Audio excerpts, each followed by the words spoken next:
點解叫做風箏計劃咧？劇本寫咗出嚟唔一定成功嘅，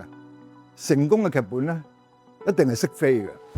咁我嘅願望就係我哋一齊寫劇本，我哋嘅劇本都能夠起飛。佢越飛得高，飛得遠，越多人睇到。風箏計劃每一場嘅公開演讀都會設有座談會，希望能夠讓編劇、導讀同觀眾一齊交流，得到更加好嘅一種心得，進一步去打磨呢個劇本嘅創作。我哋第一輪嘅時候咧，我哋揀咗總共有5個劇本，然之後呢5個裏邊咧，我哋會陸陸續續咧將每一個我哋認為係有可能會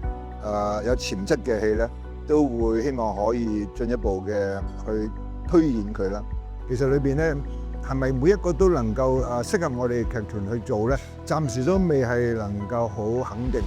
但係起碼有幾個咧，我哋覺得係有呢個潛質嘅，可以進一步去發揮啦，去睇下佢哋嗰個點樣成就出佢哋嘅一個新嘅作品。通過我哋嘅演員嘅演讀咧，令到佢哋嘅作品咧，希望可以係更加可以體會到華語地區嘅一個精煉啦。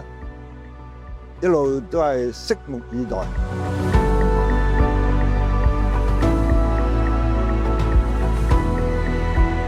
希望